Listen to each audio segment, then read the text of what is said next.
요셉은 가는 곳마다 복을 받아요. 그리고 요셉이 머무는 곳은 복을 받고 요셉이 떠나면 머물렀던 복이 떠나게 됩니다. 보디발의 집에 들어가니까 요셉 때문에 보디발의 집이 복을 받죠. 창세 39장 5절에 보면 그가 요셉에게 자기의 집과 그의 모든 소유물을 주관하게 한 때부터 여호와께서 요셉을 위하여, 이게 중요한 포인트죠. 요셉을 위하여 그 애굽 사람의 집에 복을 내리심으로 여호와의 복이 그의 집과 밭에 있는 모든 소유에 미친지라. 그러니까 요셉이 머무는 보디발의 집이 복을 받고요. 요셉이 보디발의 집을 떠나잖아요.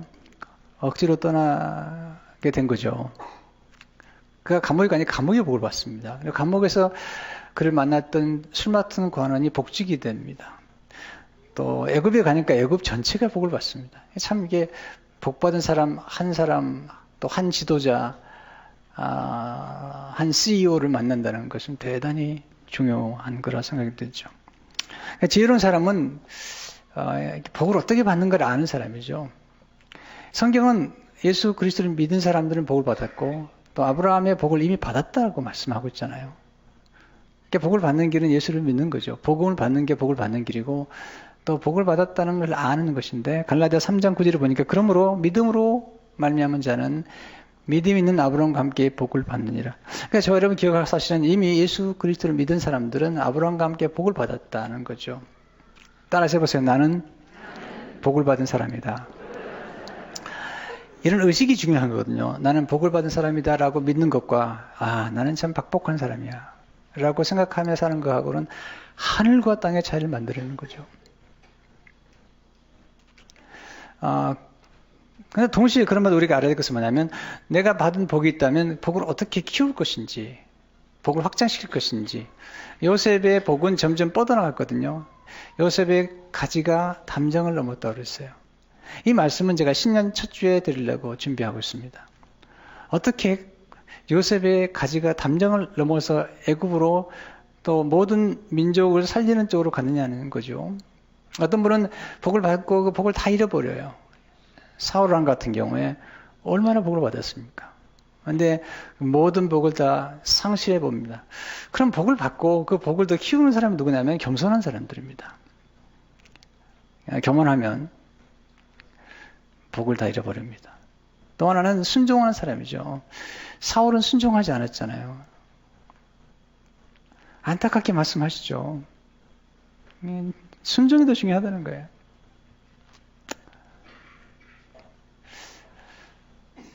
아브라함도 그 복을 키워서 나중에 22장에 가면, 창세기 22장에 가면 그가 큰 복을 받는데 순종함으로 하나님께서 그에게 큰 복을 주잖아요.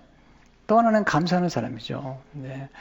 감사하면 복이 점점 확장이 됩니다. 그러니까 우리가 주신 복을 점점 이렇게 키우는 법은 그런 거잖아요. 또 하나는 연합하는 사람이죠. 가정이 하나가 되고 교회가 하나가 될 때 연합하는 때에 더 놀라운 복이 임하는 것을 보게 됩니다. 그러니까 지금 이제 롯 같은 경우는 아브라함과 연합됐을 때 복을 받았지만 아브라함과 떠나는 순간 아브라함은 여전히 복 받은 사람이니까 괜찮은데 롯이 문제가 생기잖아요. 나중에 소유가 많아지니까 서로 나누어지게 되는데, 그래서 배우는 교훈이 뭐냐면 소유가 많아지면 친척이라도 문제가 생길 수 있다는 거죠. 오늘 본문 7절을 보게 되면 그러므로 아브라함의 가축의 목자와 롯의 가축의 목자가 서로 다투고 또 가나안 사람과 브릿 사람도 그 땅에 거주하였는지라. 인생을 살다 보면 재산이 중요하고 돈도 중요하잖아요. 돈은 무시하지 마세요. 요즘 그 미국 사람들이 이혼하는 첫 번째 이유 중에 하나가 그 56%가 그 돈 때문에 이혼을 하더라고요.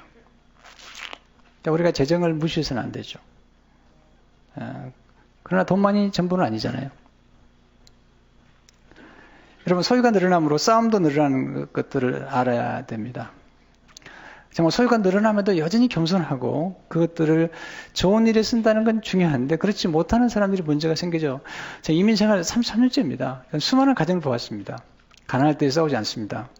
근데 그들이 부유하고 이제 뭐 집도 커지고 차도 두세 대 되면 그때부터는 빨간 불이 켜지기 시작합니다. 하나님의 은혜를 주지 않으면 그런 문제가 생기는 거잖아요. 근데 아브라함은 싸움을 싫어합니다. 그것도 이방인들 앞에서 싸우는 게 싫기 때문에 아브라함이 싸우지 말고 헤어지자고 얘기하잖아요. 8절 9절에 보면 아브라함이 롯에게 이르되 우리는 한 친족이라 we are brothers. 나나 너나 내 목자나 서로 다투게 하지 말자. 내 앞에 온 땅 있지 아니하냐. 나를 떠나거라. 내가 처하면 나는 우하고 내가 우하면 나는 처하리라. 인생은 만남과 이별의 연속이죠. 만날 때가 있고 헤어질 때가 있습니다. 하나님 외에는 영원히 지속되는 만남은 없고요. 헤어질 때 잘 헤어지는 것이 지혜죠. 우리는 헤어질 때가 있잖아요. 근데 어떻게 잘 헤어지는가? 지금 여기서 아브라함에게서 배울 교훈이 있다는 거죠. 두 번째, 떠나는 사람에게는 관용을 베풀어 주는 것이 지혜죠. 아브라함은 롯과 헤어지면서 아주 관용을 베풀잖아요. 9절 10절을 보게 되면 내 앞에 온 땅 있지 아니야. 나를 떠나가라. 내가 좌하면 나는 우하고 내가 우하면 나는 좌하리라. 이 롯이 눈을 들어 요단 지역을 바라본즉 소알까지 온 땅에 물이 넉넉하니 여호와께서 소돔과 고모라를 멸하시기 전이었으므로 여호와의 동산 같고 애굽 땅과 같았더라. 이렇게 관용을 베푼다는 건 쉬운 것이 아니거든요. 너그러워져야 되거든요. 아브라함은 좋은 땅을 선택하도록 먼저 기회를 준 거죠. 근데 조카 롯이 선택한 땅이 얼마나 기름진 땅인지 성경은 그 땅을 여호와의 동산 같고 애굽 땅과 같았더라. 그렇게 표현하고 있잖아요. 같이 굴지는 목자들에게 이 유목민들에게 있어서 물이 넉넉하고 풀이 우거진 곳은 좋은 곳인데 요단지역이 얼마나 기름지었는지. 근데 롯이 좋은 땅을 선택할 때 일부만 선택한 게 아니라 그냥 그 온 지역을 다 차지해 버린 거죠. 11절에 보니까 그러므로 롯이 요단 온 지역을 택하고 동으로 옮기니 그들이 서로 떠난지라. 선택했잖아요. 여기서 좀 아쉽죠. 여러분, 이별에도 예의가 있어야 합니다. 근데 롯은 예의가 없잖아요. 사실 아브라함 때문에 축복을 많이 받았잖아요. 그럼 얘기해야죠. 내가 숙부님 때문에 축복 많이 받았는데 숙부님이 좋은 땅을 선택하셔야죠. 근데 그렇지 않았습니다. 근데 아브라함은 큰 사람이죠. 여러분, 여기서 큰 사람과 작은 사람, 관용을 베풀 줄 알아야지 사람이 커지는 거죠. 관용은 좋은 것을 남에게 양도함으로 큰 그릇을 만드는 거죠. 저 사람 큰 사람이야, 작은 사람이야 라고 하는 게 어디서 나타나죠? 그릇이죠. 도량이라고 그러잖아요. 크게 베풀 줄 알고 또 다른 사람에게 너무 인색하거나 야박하게 하지 않아야 됩니다. 여러분, 우리가 다른 사람에게 더 많은 관용을 베풀고 그리고 은혜를 베풀 때 더 큰 복이 들어온다는 것을 알게 됩니다. 여러분, 회사를 하십니까? 떠난 직원들에게 너무 야박하게 하지 마세요. 그건 지혜롭지 않습니다. 그게 돈을 전략하는 게 아니고 더 많이 잃어버립니다. 또는 인격적으로 무시를 당하는 느낌을 갖지 않도록 하세요. 떠나는 분들에게 잘해주세요. 다른 회사보다 조금 더 주세요. 그리고 수고한 일에 대해서 인정해드리세요. 떠날 때 당신 수고해서 회사가 복을 받았고 그리고 이렇게 잘된 건 당신 때문입니다. 또 필요하다면 좀 차려주세요. 나 같은 회사 한번 해보라고 이렇게. 의리야지 사람이 커지는 거죠. 나가서 절대 차리면 안 된다고. 여러분, 그렇게 속 좁은 생각 가지고는 큰 인물이 될 수가 없는 거예요. 어떤 교회는 부목사님들 오면요, 교회 개척 못하게 하더라고요. 저는 그렇게 생각하지 않습니다. 저는 부목사님들이 분명히 얘기합니다. 키워서 데려가라고.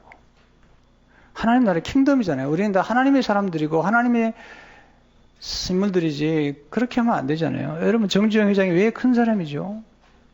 그 대단한 분이에요. 지나보면 그분은 우리나라에 배가 한 10,000톤 조금 넘는 정도의 배가 있었을 때 30만 톤의 배를 만들겠다고 계획했잖아요. 조선소가 없어요. 근데 조선소를 만들겠다는 거죠. 이분이 사업하다 보니까 뭐 큰 배, 큰 건물 바다에 짓는 거지 이렇게 생각한 거죠. 이분이 이제 돈을 필요하니까 이제 영국의 A&P 애플도사의 롱바톰이라는 회장을 누가 소개해서 만나게 됩니다. 론 바텀이 말합니다. 아니, 아직 배를 만들어 달라는 선지도 없고 또 돈도 없는데 어떻게 할 거냐. 그랬더니 정주영 회장님께서 지갑에서 500원짜리 지폐를 꺼내가지고 거북선 보라고, 거북선. 네. 영국 사람들은 1800년도에 목선을 만들었는데 우리는 300년 앞선 1500년에 이런 철갑선을 만들었다. 이게 우리나라의 잠재력이다. 물론 여러 가지 이제 우여곡절이 많았지만 결국은 나중에 바클레이즈 은행에서 이제 차관을 받게 되는데 그 당시에 4,500만 불. 네, 그 당시에 우리나라 예산의 절반에 해당하는 돈을 차관을 받아옵니다. 그리고 성공하죠. 대단한 인물입니다. 더 큰 거 뭐냐면 이 정주영 회장의 조선소가 이게 발전하기 시작한 거 한 5년 정도 지나서 이병철 회장께서 우리도 조선소를 해보겠다고. 그때 정주영 회장이 삼성이 조선업에 진출하면 모든 걸 도와주겠다. 적극적으로 기술자를 비롯해서 각종 지원을 아끼지 않겠다. 그리고 약속을 했습니다. 그리고 이분이 하는 말이 삼성이 조선업에 진출하면 적극도 없겠고 국내 현대 중공업만한 회사가 한두 개는 더 있어야 된다. 선발업체가 후발업체들의 인력 양성소 역할을 하는 것은 당연한 것이다. 이게요, 이 도량이 큰 사람들의 생각의 차이라고 생각이 되죠. 저는 좀 우리 교인들이 이렇게 좀 그릇이 커지면 좋겠다 하는 생각을 하는 거죠. 남 잠대를 꼴을 못 보면 안 되죠. 풍부식은 이런 거죠. 저는 땅은 넓고 기회는 많고 할 일이 많다 생각합니다. 저는 이렇게 진짜 믿고 있습니다. 이렇게 진짜 기회도 많고요. 땅도 넓고요. 네. 지금 LA만 해도 지금 120만 명의 우리 교포들이 있는데 주일날 교회 30%밖에 나오지 않습니다. 교회는 더 개척돼야 되고요. 더 많이 세워져야 된다고 생각하는 사람이죠. 네. 그리고 그렇게 밀어서 도와줘서 또 교회가 성장하면 좋겠다는 생각을 하고 있습니다. 남 잘되게 하는 것, 그건 참 기쁜 일이고요. 그게 큰 보람입니다. 여러분, 관용이라는 것은 무조건적인 용서잖아요. 무조건 사랑을 베푸는 거죠. 그리고 관용을 베푼 일에 대해서 오래 기억하지 않아야지 진짜 큰 사람이죠. 피치의 찰로는 말하기를 은혜를 입은 자는 잊지 말아야 하고 베푼 자는 기억하지 말아야 한다. 우리는 은혜를 받은 건 다 잊어버리고 베푼 것만 기억하잖아요. 거꾸로 해야 됩니다. 우리가 풍성한 삶을 살기 위해서는 은혜는 가슴에 품고 우리가 베풀어 준 것은 잊어버릴 수 있는 그런 도량이 필요한 거죠. 여러분, 감사하셔야 돼요. 좋은 것을 찾아내 감사할 때 인물이 커지는 거죠. 인생은 선택입니다. 선택은 결과를 낳잖아요. 세 번째, 과거를 잘 떠나보낼 때 새로운 미래가 열리는 것입니다. 이별은 힘든 것이죠. 그리고 손해를 본다는 것은 아쉬운 것입니다. 조카 롯이 떠난 후에 아브라함이 아쉽죠. 좋은 땅 선택해버렸잖아요. 얼마나 아쉬워요. 사실 아브라함도 사람이니까 이렇게 관용을 베푸긴 했지만 좀 아쉬웠던 것 같아요. 그래서 거기를 떨어뜨리고 있었던 것 같아요. 하나님께서 아브라함 부르셔서 아브라함아, 눈을 들어서 동서남북을 바라보라. 이 땅 못 주겠다. 14절에 보면 롯이 아브라함을 떠난 후에 여호와께서 아브라함이 이르시되 너는 눈을 들어 너 있는 곳에서 북쪽과 남쪽 그리고 동쪽과 서쪽을 바라보라. 네. 왜 그랬을까요? 첫째, 하나님은 새로운 땅을 주시겠다는 거죠. 새로운 땅. 시선이 중요합니다. 집착하는 땅. 그러니까 요단 물이 가득했던 그 요단들에 집착하지 마라. 내려놓아라. 그러면 새로운 땅을 주겠다는 거죠. 우리 인간이 경험하는 것처럼 우리가 놓친 고기는 커 보이잖아요. 또 떠난 사람들은 더 멋있고 커 보이잖아요. 남이 선택한 땅이 더 좋아 보이잖아요. 음식점에 가면 가끔 남이 주문한 게 더 맛있어 보일 때가 있더라고요. 네, 그것까지도 주문하고 싶은 욕심이 생길 때가 있잖아요. 하나님은 이제 그만 보라는 거죠. 롯이 선택한 땅 좀 그만 봐라. 그게 그만 보고 내가 내게 보이는 땅을 보라. 15절에 보이는 땅을 내가 너와 내 자녀에게 주니 영원히 이르리라. 아브라함이 눈을 들어서 하나님 예비하신 땅을 보니까 놀라운 땅인 거죠. 여러분, 과거를 떠난다는 건 이런 거죠.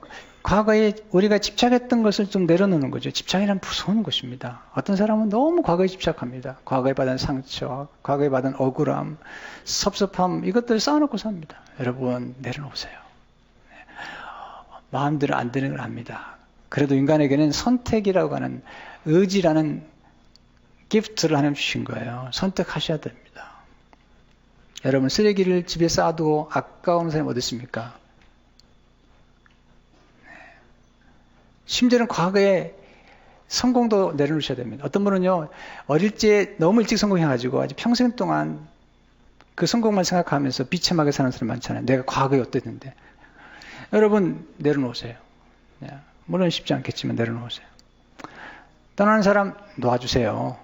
우리는 이렇게 생각하죠. 이 사람 없으면, 내가 이것이 없으면 나는 살 수 없으라고 생각하는데, 여러분, 이것 없어도, 이 사람 없어도 잘 살아왔잖아요. 안 그래요? 물론 사랑하는 너무 크게 아멘까지 할 건 없는데 여러분, 집착하던 것을 좀 내려놔야지 더 큰 세계가 보이는 거잖아요. 우리는 생각하는 것보다 작은 상처를 크게 키워서 그렇게 살아가는 경우가 많아요. 여러분, 더 큰 상처, 더 큰 아픈 사람들이 우리 집에 얼마나 많아요. 제가 어려움을 당할 때마다 저는 더 큰 어려움을 겪었던 사람들의 책을 보고 내 어려움은 별거 아니다고 늘 내 마음을 다독여 가면서 지금까지 어려움을 이겨냈던 사람이에요. 네. 얼마 전에 보니까 윌리엄 캐리가 인도에 선교하다가 얼마나 힘들었으면 그 사모님이 미쳤더라고요. 제 아내는 안 미쳤거든요. 여러분, 생각해 보세요. 우리가 생각이 나름이잖아요. 우리가 어떻게 우리 인생을 바라볼 것이냐라고 할 때 내 상처가 크다고 내 문제가 크다고 그러지만 내 주위에서 진짜 어려움을 당하고 인생에서 많은 고초를 겪었던 사람들이 많거든요. 우리 너무 자기네 문제를 극대화시키고 거기다가 문제 있는 그대로, 사이즈에 있는 그대로 보지 않아요. 항상 극대화시키잖아요. 10명의 적당한 거 보세요. 그들은 장대하고 저는 자이언트고 우리는 메뚜기 같다고 이렇게.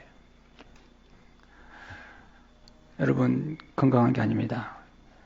떠날 사람은 떠나야 되는 겁니다.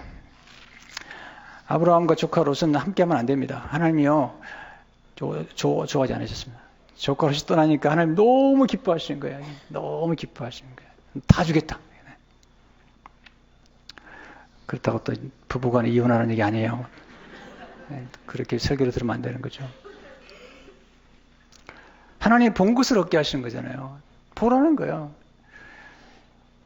여러분, 조카 롯이 눈을 들어서 여단들을 바라봤거든요. 그래서 내려가게 되죠. 소돔 고모라 내려간 거죠. 보고 두루다녀라. 그럼 내가 다 주겠다는 거예요. 17절 18절 보니까 너는 일어나 그 땅을 정과 행으로 두루다녀보라. 내가 그것을 내게 주리라. 이 아브라함의 장막으로 옮겨 헤브론에 있는 마므리의 성소 수풀에 이르러 거주하며 거기서 여호와를 위하여 제단을 쌓았더라. 두 번째, 하나님은 새로운 만남을 주선해 주기 원하잖아요. 조카 롯이 티끌을 이렇게 일으키면서 떠났어요. 티끌을 바라보고 있는 거죠, 아브라함이. 그가 그래도 집착했던 조카거든요. 왜냐하면 나이가 들어가면서 아들이 없으니까 하나님께서 말씀하시죠. 야, 그만 봐라. 내 자녀를 티끌처럼 많이 만들어주겠다. 16절에 내가 내 자손이 땅에 티끌 같게 하리니 사람이 땅에 티끌을 능히 수 있을진데 내 자손도 살리라. 우리는 사람에 대한 집착도 좀 버릴 필요가 있습니다. 네. 아브라함이 여러 번 사람에 집착하거든요. 처음에는 조카야 롯에게, 나중에 엘리에셀에게. 하나님 엘리에셀을 상수자로 no, no. 나도 이스마엘을 no. 이삭 주잖아요. 이삭도 집착하니까 하나님께 이삭도 내려놓으라는 거예요. 내 아들, 내 사랑하는 독자 바쳐라. 내려놨더니 하나님께서 순양을 보여주시고 그리고 더 큰 축복을 주잖아요. 여러분 롯에 대한 집착을 버릴 때 땅에 티끌같이 많은 후손을 주셨고요. 엘리에셀에 대한 집착을 버릴 때 하늘의 별과 같고 바닷가에 모래와 같은 손을 약속하셨고요. 이스마엘에 대한 집착을 버릴 때 이삭을 주셨고 이삭에 대한 집착을 버릴 때 하나님께 정말 큰 복을 주셨거든요. 여러분 자녀 때가 되면 보내야 됩니다. 네. 그러니까 우리는 훈련을 해야 되잖아요. 보지 말라는 얘기 아닙니다. 그러나 일정한 거리에 따라서 떠나보내는 훈련을 해야 되잖아요. 아브라함이 이삭을 하나님께 맡겼어요. 맡겼더니 하나님께서 큰 복을 주시면서 16절에 18절에 보면 창세기 22장에 보면 이르시되 여호와께서 이르시길 내가 나를 가리켜 명사노니 내가 이같이 행하여 내 아들 내 독자도 아끼지 아니하였은즉 내가 내게 큰 복을 주고 내 씨가 크게 번성하여 하늘의 별과 같고 바닷가의 모래와 같게 하리니 내 씨가 그 대적의 성문을 차지하리라. 또 내 씨로 말미암아 천하 만민의 복을 받으리니 이는 내가 나의 말을 준행하였음이라 하셨다 하니라. 여러분 우리는 너무 한 가지만 생각한다고요. 우리나라 사람은요 정답이 다 하나예요. 주로 뭐 이렇게 수능 검사 보면요 다 주관식이 많잖아요. 아니 객관식이 많아가지고 네 개 중 하나예요. 하나가 되는데 때로 가끔 실수해가지고요 답이 2개가 나옵니다. 그런 일이 최근에 있었습니다. 김남도 교수가 쓴 책에 보니까 우리나라 문제는 이게요 너무 정답은 하나라고만 생각한다는 거죠. 읽어드릴게요. 2015년 수능 시험에서 복수 정답이 나와 한국교육과정평가원장이 사퇴하는 소동이 있었다. 처음에는 답이 하나냐 둘이냐 하는 점이 논란이더니 복수 정답을 인정하고 난 후에는 등급의 선을 본 수험생을 어떻게 구제할 것이냐가 다시 쟁점이 됐다. 공정하고 납득 가능한 객관식 시험이 되려면 반드시 답은 하나여야 한다. 하늘의 태양이 하나이듯이 답이 2개면 큰일 나는구나 라는 교훈을 전 국민이 꽤나 혹독한 대가를 치르고 얻은 셈이다. 어느새 이러한 객관식 시험에 익숙해져 버린 것일까? 우리나라 사람들은 시험에서뿐만 아니라 인생에서도 정답은 하나라는 사고방식이 강한 것 같다. 대한민국은 정답 사회다. 누가 법으로 정한 것이 아닌데 삶의 정답이 일용처럼 우리 사회를 떠돈다. 복수 정답이 나오면 안 된다. 그러고는 그 답을 따르지 않으면 당장 인생의 망할 것처럼 호들갑을 떤다. 이 나라에서 다른 것은 틀린 것이다. 이게 우리나라 형편이잖아요. 일본의 화장품 회사의 시세이도 광고, 시세이도 아세요? 남자는 잘 모르죠. 이런 광고 카피가 붙었습니다. 20년째 동창회. 인생의 정답은 여러 개가 있다고 생각한다. 저마다의 길 아름답게. 오, 멋있잖아요. 인생의 정답은 여러 개가 있는 거죠. 길이 하나만 있는 게 아니잖아요. 홍해바다에 길이 있었잖아요. 우리는 몰랐잖아요. 놀라운 생각이죠. 우리가 생각하는 게 다 옳지 않을 수 있습니다. 성경이 맞죠. 성경만 맞는 거죠. 하나님의 말씀, 하나님께서 우리가 생각할 수 없는 그런 길을 예비하시잖아요. 아브라함이 99세에 아들을 주실 걸 어떻게 알았겠어요? 모르는 거죠. 이사야 55장 8절 9절에 보면 이는 내 생각이 너의 생각과 다르며 내 길은 너의 길과 다름이니라. 여호와의 말씀이니라. 이는 하늘이 땅보다 높은 같이 내 길은 너의 길보다 높으며 내 생각은 너의 생각보다 높음이니라. 이건 아니면 안 된다는 생각을 버려야 됩니다. 하나만 길이라고 생각하는 생각을 버리셔야 됩니다. 길은 많습니다.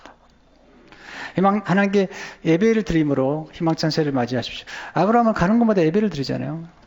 창세기 12장 실제로 보니까 여호와께서 아브라함에게 나타나 이르시되 내가 이 땅을 내 자손에게 주리라 하신지라 자기에게 나타나신 여호와께 그가 그곳에서 제단을 쌓고 하나님이 우리에게 복을 주시는 분이고요. 하나님이 우리의 인생을 역전시키는 분입니다. 하나님은 전능하세요. 하나님은 산 움직이는 분이세요.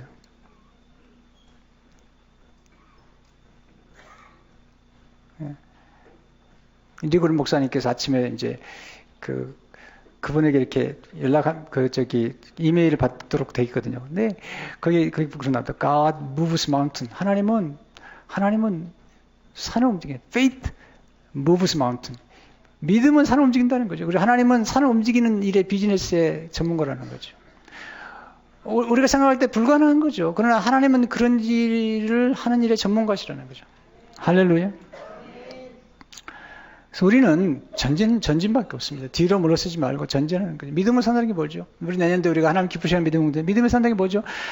여러분 기억하시죠? 히브리서 10장 38절 39절을 보게 되면 나의 의인은 믿음으로 말미암아 살리라. 어떻게 사는 게 믿음으로 말미암아 산다는 거야? 또한 뒤로 물러가면 내 마음이 그리 기뻐하지 아니하리라 하셨느니라. 우리는 뒤로 물러가 멸망할 자가 아니요 오직 영혼을 구원하며 이런 믿음을 가진 자니라. 소돔과 고모라가 멸망할 때 하나님께서 롯의 가족들에게 명한 게 뭐죠? 뒤돌아보지 말라는 거예요. 근데 롯의 아내가 뒤를 돌아보는 소금 깨정이 되고 만 거죠. 지나간 가는 돌이킬 수 없습니다. 여러분. 그 문제를 해결할 분 하나님밖에 예수 그리스도만이 우리 지나간 과거도 고치는 분이지만 우리가 앞으로 미래를 어떻게 갈 것이냐 중요하잖아요. 이사야 43장 18절 19절을 보게 되면 너희는 이전 일을 기억하지 말며 있던 일을 생각하지 말라. 보라 내가 새 일을 행하리니 이제 나타낼 것이라. 너희가 그것을 알지 못하겠느냐. 반드시 내가 광야의 길을 사막의 강을 내리니. 새 일을 역사하시고 하나님은 새롭게 하시는 분이잖아요. 네, 우리를 새로운 피조물을 만드시고 만물을 새롭게 하신다는 거예요. 아브라함 생애를 보십시오. 배우는 교훈 중에 두 가지. 좋은 것은 더디 온다는 거죠. 또 하나, 우리 인생의 최고의 순간은 아직 오지 않았다는 거죠. 오늘 하늘 말감 손주일인데 여러분 눈을 들어서 앞을 보세요. 뒤돌아보지 말고 애굽 바라보지 말고 네, 앞을 보세요. 뒤를 돌아보면 앞을 못 보는 거죠. 그리고 떠나간 사람 그냥 풀어주세요. 그리고 하나님께 맡기시고 그럴 때 새로운 길이 열리는 겁니다. 용서하세요. 상처받았으면 용서하세요. 그리고 끝내세요 거기서. 그래야지 앞이 열리는 거잖아요. 이 성령 주일에 이 말씀을 듣고 여러분 새로운 한 해를 희망차게 준비하는 여러분 되시기를 축원합니다.